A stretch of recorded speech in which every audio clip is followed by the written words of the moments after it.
Since now we established on the last episode Yes. that my breath didn't stink. All right, here we go. I just had to get that out there. Clearly. Just had to. Clearly. Okay. We'll go with your version. No problem. I like that version. You like better. that version better? Yeah, I love that version better, actually. Mm-hmm. Are you thirsty yet?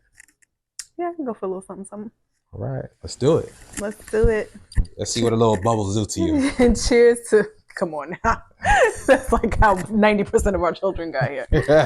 Wow. I didn't think you was going to tell the world that, but okay. They're here for the journey. They're here for the journey? You want to tell them the DJ story, or you want to hold back a little bit? No, we have to tell the DJ story. You want to do it now? That's like a skip ahead, but we can do it. We could do it? It's funny. It's funny? Okay. It's no going back. Woo! Cheers to episode 2. Oh, wow. Oh, wow. Okay. Blessing on top of blessing. Champagne shower. Yes. So, where do we start with the DJ story? All right. I mean, that's a good place to start. That's but there's so much in the middle. There's so much in the middle, but... I feel like the DJ story is a good story to tell. It's a good story to tell. Good story to tell. All right, so let's get into it. I'll let you start it. You let me start it? Yeah, I'll let you start it. Okay. But I'm going to jump in. I know. When I feel like... things need clarification. Yeah. Whatever. All right. DJ is our eldest son. He's 9 years old. He will be 10 in February. So as you February, March. Oh, sorry. In March. Right. Jesus Christ. No, because I'm thinking about our 10-year anniversary. I wish he heard you. He would have a coronary. Yes. So he's going to be 10 in March. And as you know, our wedding anniversary is in February. So you start doing the math and you can kind of paint the picture of the story. Okay? So Darren and I had a bit of a hiatus for 2 years. Yes. Where we were single and not together. We didn't even speak. That's a whole nother episode. Whole nother story. Whole nother story, whole nother lifetime. Shortly thereafter, we decided that we were going to take a vacation to Miami. And with guests. Oh yeah. Oh my God. I can't believe you forgot about that. So it was a group trip. Yes. At the time, I had a best friend who was in a relationship, and the four of us, so her boyfriend and my then boyfriend, decided that we were going to take a trip to Miami for our birthday, I think. Yes, for you guys' birthday, yes. Because our birthday... It was in May. Yeah. Yeah. My friend's birthday was a few days away from mine. We were a week apart. So we go to Miami. Geminis, just you guys know. Whoever follow the horoscopes, crazy ass people, just to let you know. It's always us, never them. Okay. Anyway. I have one side. We go to Miami. And we spend like a week? Maybe, yeah. Yeah, right? Yeah. Or just under just in Miami. Under, maybe 5 days. Yeah, something like that. Something like that. And most of it is a blur. Yes. Most of it all I remember was steaks right. and alcohol. It was steaks, it was alcohol, it was clubbing, it was it was shopping. Shopping. A lot of shopping. Yeah. It was roaming the streets of Miami. Alcohol shopping too. A lot of alcohol shopping. I remember we went to the liquor store, spent like $1,000 just on liquor for the room and in and out. To the point that we were giving people liquor. Yes. Like we were inviting people over constantly to drink with us. I remember the hotel that we stayed at had breakfast by the pool. And we had that tall bottle of Belvedere. Yes. You remember that we mixed with orange juice? Yes. We were drunk. What was that hotel? The Red Room? What was it called? The Red Hotel? It was a boutique hotel. It was a boutique hotel. And like the theme was like red and white. It was a very interesting hotel. I loved it actually. Yeah, it was really cute. It was, very cutesy. Mm-hmm. So anyway, one drunken early afternoon, like it was bright outside. Like 11 a.m. Listen. That was like 1 because we went out and came back. Okay, so like 1 o'clock. Now you got to paint the picture. We were 2 young kids. I think by that time we had just gotten back together, not even a year. We missed each other clearly while we were away. Couldn't keep our hands off of each other. Or you missed me. You didn't miss me? Of course I did, honey. So that's the backstory. Like we were just couldn't keep our hands off each other. Fast forward now, it's an early afternoon one day, and I am drunk. Like, if this is drunk, I'm something up here, whatever the more exponential term is, I am flatlines, like gone. I'm gonna try to find a video. Yo, we should loop in the video. If I find the video, I will loop in the video. So anyway, long story short, I end up in a suitcase. Like, legit, I thought the suitcase was my home. And no one can tell me that the suitcase was not the place that I was supposed to reside. And she was singing. I was singing in the suitcase. I kept telling people to put me in the suitcase. I remember opening up the balcony window and singing out the window, acting like I could fly. Yes. I believe I can fly. Could have lost my life. Thank God he wasn't as drunk as I was. Yeah. So it was so funny because the couple that we were staying with, I ran up to their room. Remember, I was like half naked? I was in a t-shirt with like a bathing suit underneath. I remember that. Of course I remember. I ran upstairs to their room. They were trying to make love. I interrupted them and just started singing in their room, singing in the hallways. And then I wanted to go back to my suitcase, which was my home for the whole trip. Needless to say, once I came down a smidgen, now I am in the mood. And I end up... It's the best lovemaking of my life. I end up making love with my then boyfriend. And all I can say is the rest of the trip was just lovemaking and being drunk. And then a few weeks later, I was pregnant. Yes. And what's funny about the whole scenario, we was drinking a lot of Bel Air. Oh yeah. I still have the photo. I want to put the photo in. Yeah, we gotta loop the photo in. Yeah, we gotta loop the photo in. I think we ordered a case. Did we have a case? I don't remember, but it was so. I feel like at that time we wasn't smart enough to order a case. We just got it one by one. One by one. Yeah. So I mean, like, it was just we were walking around with Bel Air. Yeah. Just like walking around, throwing champagne back. We went to Live. Was it Live? Yeah. It's one of those popular clubs in Miami. I was connected to a promoter. His Instagram is like Man of Bird or something like that. Cool, great guy. He got us into the club, no line, and shout out to him. I didn't even know him. He just did me a favor off a buddy of mine, Rashard. What's up, Ra? Oh my God. Yeah, those were the days. What's up, Ra? We had a lot of good times. Yeah. Yeah. Yeah. So this is how DJ came. Mm-hmm. Yep. Mm-hmm. Good time. Yeah, it's crazy. So Imani, how was your childhood?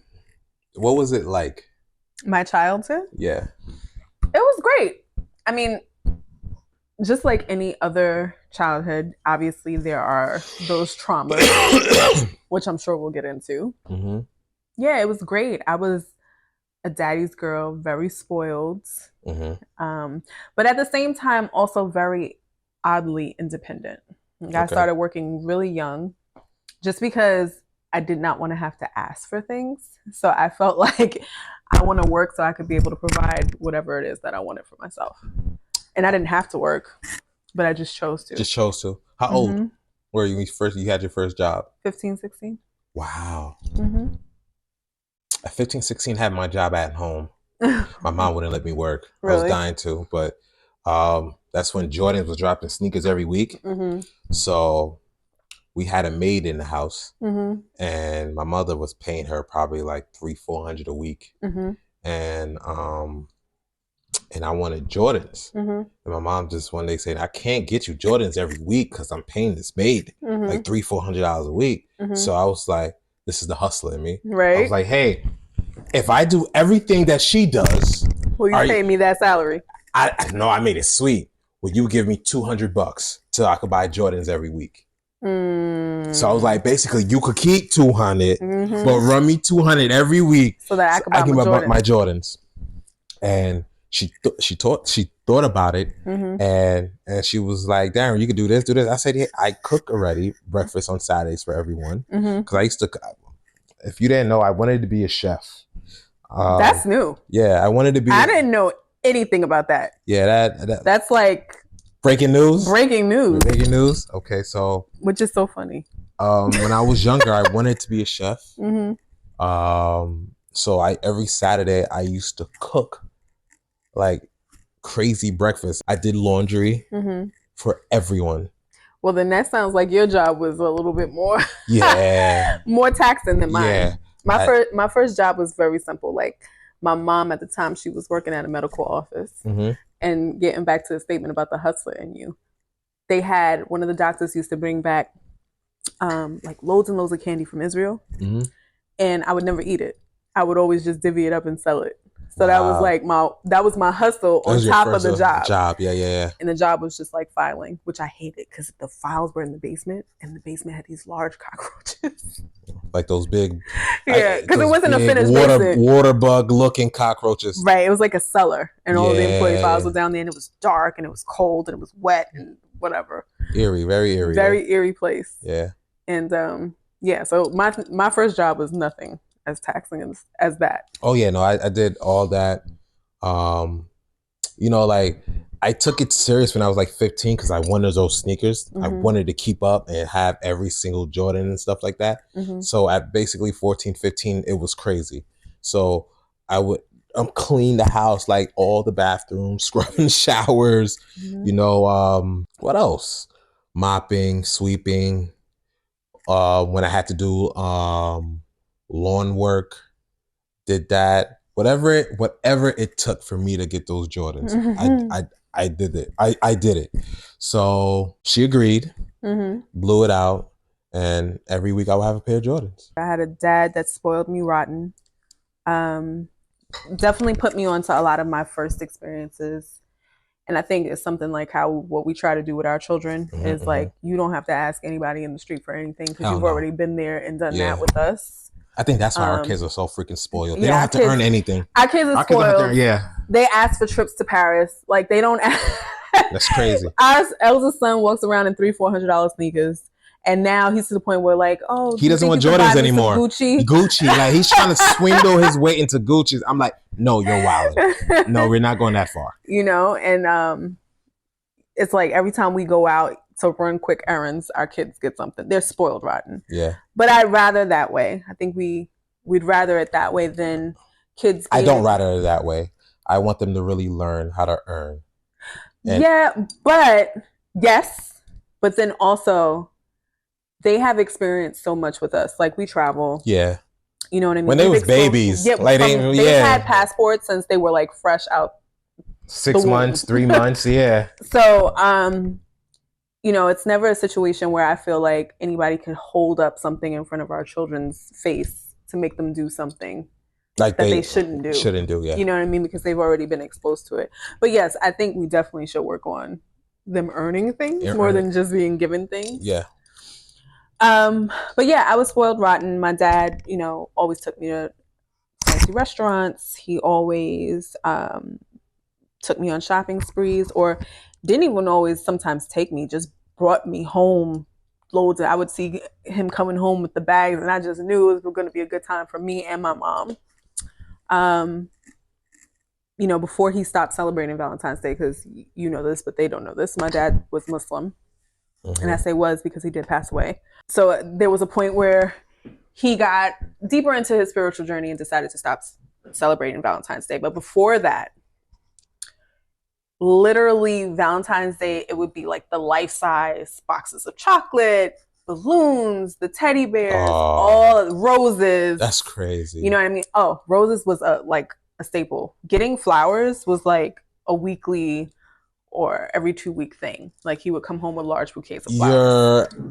I would assume, I did assume when we was younger, her favorite flower was like red roses. But it wasn't. It was bird of paradise. Bird of paradise, yeah. Weird looking flower, but she loved them. But I love them. I love those, and I love what are the ones that lilies? Is it lilies? The ones that smell really good?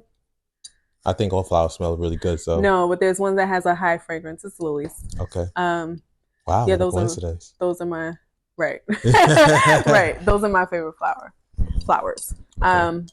But yeah, so that was my childhood. But I think like anything else, once you get older, you start to begin to see your parents' flaws, and you start to kind of learn and unlearn certain behaviors and what you want in your life. Of course. Because when you're younger, you're innocent. Everything looked good. Great. Everything's perfect. This is the way it's supposed to be. Right. Then as you get older, and you're out in the world, yeah, and you realize how your friend parents act, yep, or what you see on TV, yep, what you think is normal probably wasn't normal, or what's normal is not normal, whatever it is. You just start to develop your preferences and your ideologies about everything. But especially, I think for people who do want their own families, you start to determine your preferences about life and love. Do you really think that far in families, or even just like, what do you want in a boyfriend or a girlfriend? I never even thought about families, but I know how. Remember when we used to play this game, what you want in in your spouse or your boyfriend or girlfriend, and you play kind of like a hangman game. Remember that game? Oh, the thing, the piece of paper that folded? Yeah, I know. So like an origami thing? Yes. Yeah, I mean, I'm saying that now as a married person, but I'm sure then I was just like, I want my boyfriend to be like X, 7 feet, like 6'5". Well, no, I think for me, and we've had this conversation before, it's never necessarily only been about physical, but it was more so about a feeling, because I knew how my dad made me feel. My dad made me feel very special. I was well taken care of. I was well kept. Oh, that speaks volume about me. So how I made you feel? What I am trying to say is, I knew that that's what I wanted from my partner. Okay. You know what I mean? Boyfriends, sugar daddy. No. Okay. You know what I mean? Tell me more. At the time, I don't know what I was thinking, but like I knew that that was a feeling that I wanted. Okay. So that was a little glimpse into my childhood. But I think a little bit more context, like obviously the Daramos, Darren is Haitian. Yeah.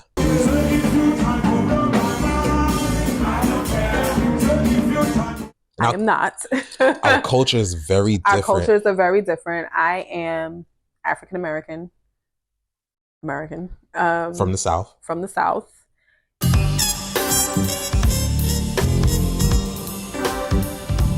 And our cultures are very, very different in terms of a lot of things. I think everything. Almost everything. Yeah. There's some similarities. Yeah, definitely. But I think that really starts to play a huge role in our marriage, more so than when we were dating. No, ironically. I feel like it started to play a huge role the second time around. When we were taking shit seriously. Yeah. When we wasn't in like La La Land, when it was just like, hey, let's just go out and hang out and, watch a movie. We didn't have Netflix. I don't think we had Netflix at the time, but it was, it was the time when you're taking your spouse seriously or your partner seriously, and you realize, do I really want this for the rest of my life? Like, can I deal with this? Because you have to kind of do a check and balance. And you got to figure out are these bad habits or are these things that annoy me, can I do this for the next 50 years? But even if you're not even thinking about the next 50 years, but can I do this for the next 2-3 years? I feel like it was a variable, but very surface the second time around, comparing to marriage. Yeah. Okay. I'll take that. I'll agree with that. Very surface, because I think the main difference was like religion and spirituality the second time around. Okay, that was one. There was how we handle certain things, arguments or disagreements. But I don't think that's cultural. I think to a certain extent, I think that's a large part personality. Because to be honest, the first time around we had arguments, but it was the jealousy. I saw this, you did that. Oh, you didn't have jealousy? Only, I'm sorry. See, when I get mad at him, the Creole starts coming out. Only me. I didn't say anything. Anyway, the arguments that we had were very minute comparing to the second time. In hindsight, it didn't feel like that when we were in the thick of it. But like this was like regular stuff.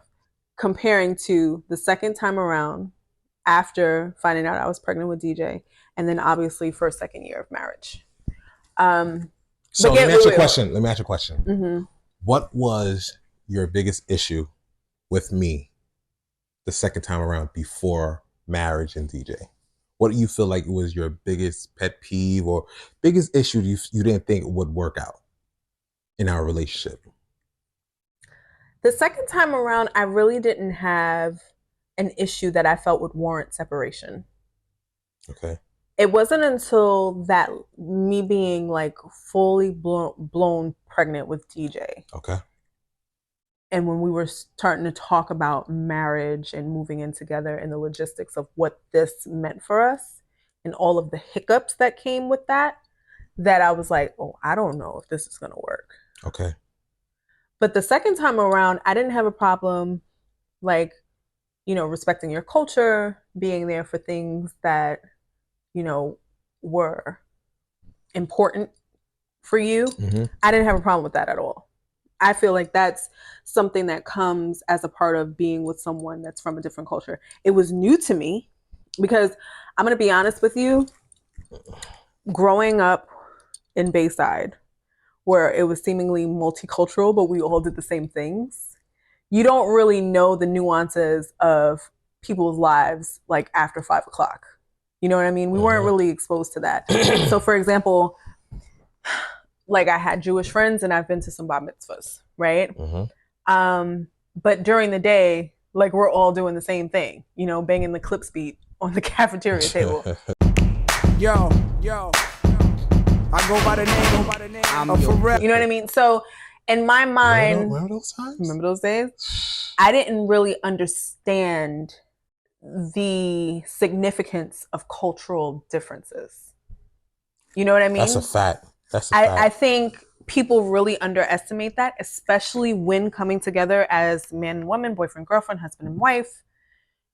Like that plays a big role. My dad understood that, right? I think I may have shared this with you. Like when I said, oh, Darren's Haitian, he already had some preconceived notions about what that meant. Yeah. Right. And then like my grandfather used to say this all the time, may he rest in peace. He used to say like, you're my like, but you're not my kind. And I always assumed that when he was saying that, he was talking about other African Americans, because, you know, like we're from the South and there are significant differences from Southern Black Americans than like Yankee Black Americans. Okay. And that's another podcast. So I used to think he was like being a little bit more maybe classist. Yeah. When he would make that statement. But I'm like, in my mind, you know, upper middle class African American is the same as upper middle class Haitian American, and it's totally different. You know, and African, and you know, it's whatever. Totally it's totally but it's still totally different. And just being young and naive, and maybe not exposed to how people act after school. Because I was around. That's a whole totally different life. It's a totally different thing. Yeah. You know what I mean? But now in hindsight, I can go back and say, okay, I'm sure all my Asian friends had a completely different religion, had a completely different set of, you know, practices and beliefs and cultural things and family things and traditional things that they did that were different from mine, but in a really big, impactful way, not just a surface way as I thought of it when I was young and dumb.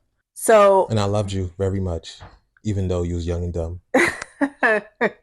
Darren, take it easy. So I think that just not understanding how different we were. Yeah. Because when we were together, we didn't feel different. We felt the same. We felt the same because we was literally 6 blocks from each other. 6 blocks from each other. We liked the same music. Like-minded. Yeah, like we liked the same music. Like-minded.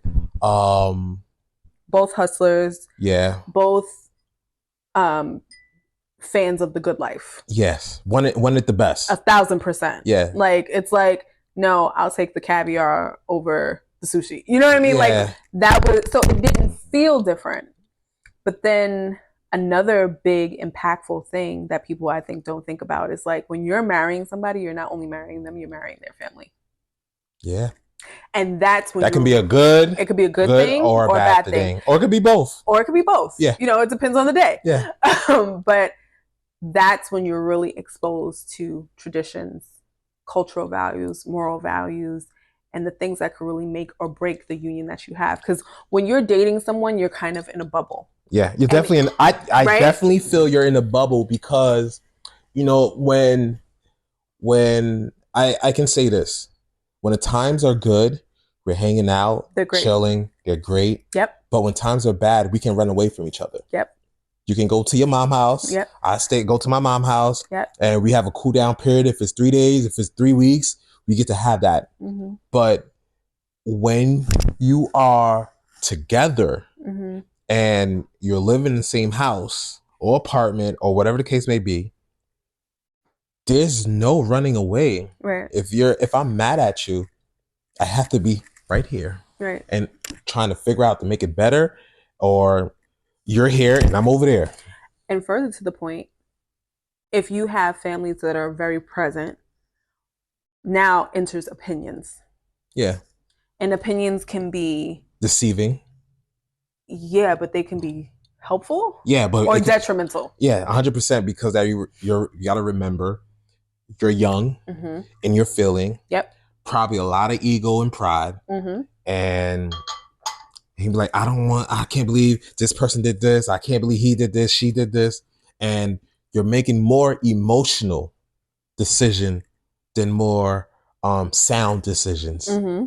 So I think that's another thing. But if you have a good family support, yeah, you know, it might work out for the best. Yeah. But you also have to be wise enough for those who don't have. And luckily we had good family members, good family support, good stock. Yeah. But if you are not blessed enough to have that, that's something that you guys have to determine up front, and you kind of have to keep out the noise and really focus on what it is that you both want. Well, I kind of sometimes I really do feel that when you're in a relationship, you need to keep family out of it. Mm-hmm. I do feel that sometimes family have to step in. Yep. When, you know, it get crazy. Yep. But you gotta play that by ear, so to say. Mm-hmm. Because there's no right or wrong answer. Yep. And just to I've been in a relationship for a long time. There's really no blueprint or book that can tell you how to do this, how to do that. There are sound fundamentals that you can follow. Yep. But you got to remember, Darren and Imani is totally different from John and Jill. Mm-hmm. And once you understand that, because that everybody's going to try to sell you this perfect relationship, but that's their relationship. Mm-hmm.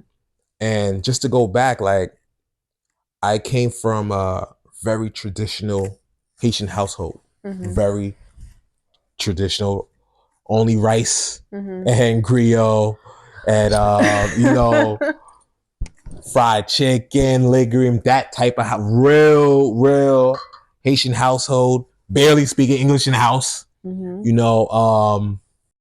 And one of the major thing, like, I realized that the culture that was different, like, I knew of Martin Luther King, Malcolm X, Jesse Jackson. I knew of these people.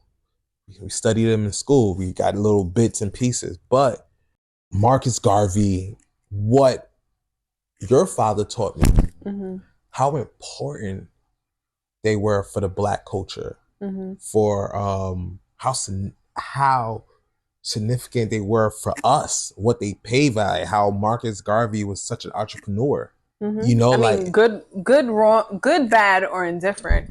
They definitely were influential in terms of the trajectory of where we are now today. And we didn't talk about that in my household. We didn't talk about like finances. And, you know, even though I helped my mom balancing her checkbook, she used to let me write checks for her when we was writing checks for Con Edison, National Grid. That was one of the funnest things in my life, to write checks and put in the amount and stuff like that, drop them in the mailbox. That was so fun for me. And even though we did that, but I never had like a kid account. I never had certain things that would if I wasn't like an entrepreneur, if I wasn't a business type of guy, I wouldn't go out and seek it. I wouldn't be around people who knew it better than I did, who knew it better than my parents. But I realized the difference in culture just based on conversation.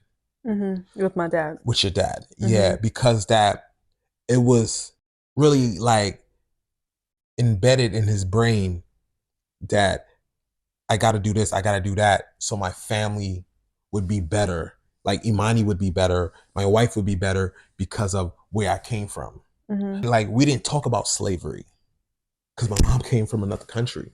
Right. That wasn't part of her history. Right. You know, my mom was born, I don't want to say the whole thing, but in the 1950s. She was born in 1953. 56. 56. Yes, 56. My mom was born in 53. 53, yeah. My mom was born in 1956, where things were shaking up in the U.S. And she moved here, 16, 17 years later. So she saw probably like a little segregation and racism. She saw that, she told me, but she didn't really experience it. She lived in Brooklyn on Eastern Parkway, and she was the only black there. She used to tell us the story all the time. When a black person would come on Eastern Parkway, they know he was coming for. He was coming for this family because they were the only blacks there. So, but also Jewish people kept and keep very tight knit communities. And one of the things that I always used to say, because you would laugh at me, is like when I would see people of different races in like a predominantly black community, it's like, okay, why are they here? What are they doing here? Yeah. And it's not because they can't be here, but it's like you have to ask questions, right? When something sticks out. And other communities do that. When something looks a little out of place, first of all, they know. They've already put the word out, like so-and-so is working for this family. And, you know, they kind of they extend their protection. The olive branch. Right. Yeah. Onto them. So I get it. But I don't even like to this day, she probably really don't understand that. And when you tell that story, she tell that story, and I'm looking at it, and I forgot what she said, like another neighborhood where Italian was, and then if you was black and you was caught there after 5 or 6, they would beat you up. And I'm be like, this is the same Brooklyn that I walk through right now. Right. This is the same Brooklyn I go look for business right now. And to look at what we're talking, this is probably 30, 40 years ago. Yeah, like 30 years ago. Yeah, 30 years ago, maybe early 80s, late 70s. And you'd be like, that's not too far. You know, and that's what I meant, that the difference of culture and how the mind process. Right. And when we came together, I'm like, oh shit. Like, I can't act a fool. Because this is like reason why people before me died. You know, I got to make sure I go out and vote. You know, because people before me died for this opportunity. Don't see it that way. So it was like, that was really one of the things that that impressed me about your dad. The other thing was, I don't know, you probably read the book because he introduced me to the book, Rich Dad, Poor Dad. Yes. With Robert Kiyosaki. One of my favorite books, yeah. And in this book, it was talking about basically kind of my situation where a kid grew up and he had his biological dad was kind of that regular thinking, I don't want to say broke-minded individual, but small-minded. Yeah, that's the right word. Small-minded. And his friend dad was the entrepreneur who think outside the box, who found opportunities, you know, in different ways, in everything. And that's what your dad played for me in my life. And I was forever grateful for that. So kudos to him. Shots to him. Yeah, definitely. But I think, you know, so all of this to say, like, there was some really distinct cultural differences that played a role. That helped. That helped in and that hurt. Areas, yeah. And hurt in other areas. Definitely. What do you feel was the top 2 or 3 ways that it hurt from your perspective? Dating and then marrying someone outside of your culture. I think the biggest thing was the frustration of trying to explain things to the family. Mm-hmm. You know, like when something happened, you would go home Mm-hmm. and they wouldn't understand, like, why did she do that? Mm-hmm. And I was like, first of all, she's her own person. Mm-hmm. You know, like, you know, that's one. And two, you got to remember, you guys are like 50, 40 years old. You can expect a 20-year-old to act the way you act. 3, it was that constant kind of being that superhero trying to defend. Like, it's not a bad thing. Mm-hmm. It's just that it's different. Like, always being that mediator. Mm-hmm. You know, that was stressful, because that, you know, at the end of the day, if you care and love someone, Mm-hmm. you hate someone else, Mm-hmm. including your family member, your mom, dad, someone important that you love and care about. Right. You know, thinking like, yo, you sus. Right. You know? Mm-hmm. But I think that was the number one thing. Mm-hmm. So my dad died relatively early on in our marriage. I often chuckle to see if like he was here now to experience some of our cultural differences. Things. Yeah. That would be interesting. But my mom is like probably one of the most tolerant and accepting people. Period. That's just her nature. She's not judgmental. She's kind of like, hey, if you like it, I love it. But I think one of the challenging things for me is this kind of idea of having everyone in the know of what was going on with us. You know what I mean? And like you said, you had to defend a lot of opinions.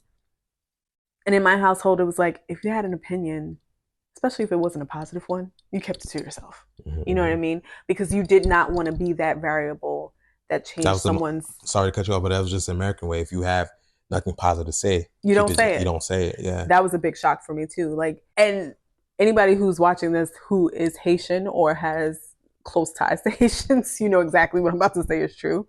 I think one of the biggest shell shocks for me was how you all speak to each other and how you speak about people. I just was so taken back by that.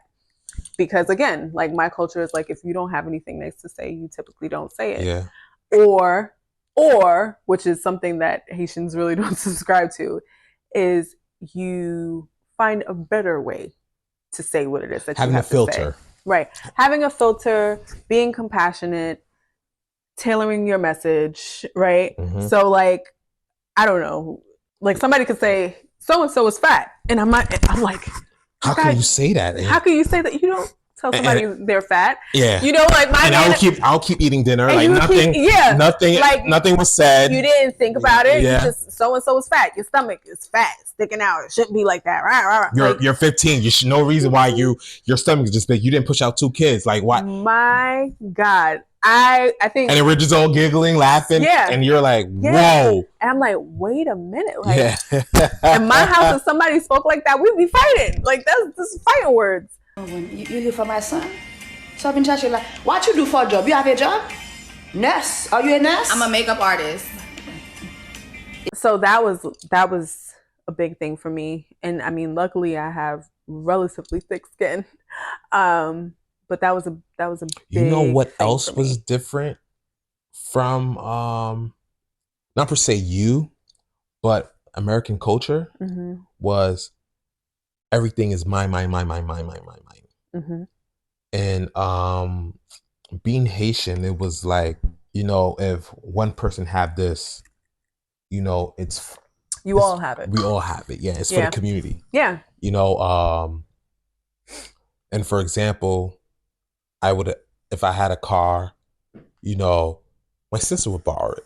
Yeah, that was a big shock for me. Yeah, I'm not even gonna lie to you. And if my cousin needed it, sure, no problem. And there's no exchange of money, no nothing. Mm-hmm. Only thing we're beef about, like everybody else, with gas money. But it wasn't. I realized that my American friends, like they bought their car, even if their mom bought their car, and if mom wanted to buy, like, nah, my nigga, like, you relax, like, why you go get your car, like, whatever the case may be. And I was like, wow, that's different. So it was like, I wouldn't say, like, you might say we're more family oriented, but I feel like Americans are family oriented, but in a different way.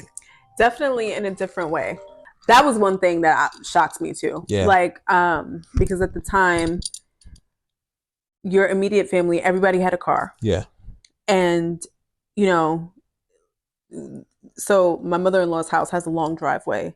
And like, let's say we're having a family dinner, naturally everybody just kind of pulls into the driveway. And in my mind, like if you had to run an errand, we would have to move our cars so that so-and-so can take their car and go. But the way that they operated was kind of like whoever had the keys would just go get soda. Or go and nice cars too. Like in my mind, I'm like, I'm not letting nobody touch my BMW 5 Series. Yeah. But that was just the way that it was. But the history behind that was my mom grew up with her cousin, like multiple cousin and her sister and brother in one household. So I think that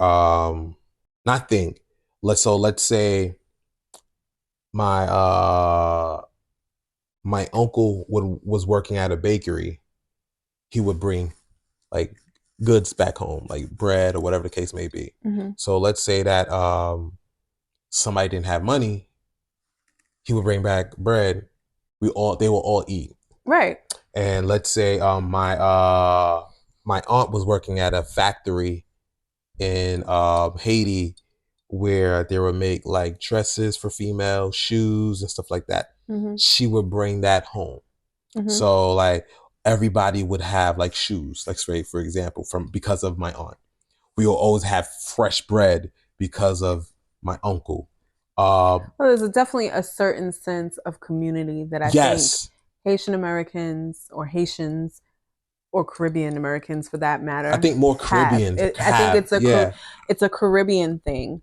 That definitely is like a difference. That's a because major difference. I think American culture, black, white, or indifferent, it's about self. It's about self, but it's also this idea of immediate family being really husband, wife, kids. Yeah. You know what I mean? And you all pull together in like dire emergencies, but for the most part, that the ins and outs and the nuances of life are only experienced by husband, wife, kids. You know what I mean? Because everybody kind of lives in their silos. Yeah, that's true. That is so true. So yeah, so those were some of the biggest challenges that we faced as two people becoming one when we were, even before we got married, when we were seriously dating.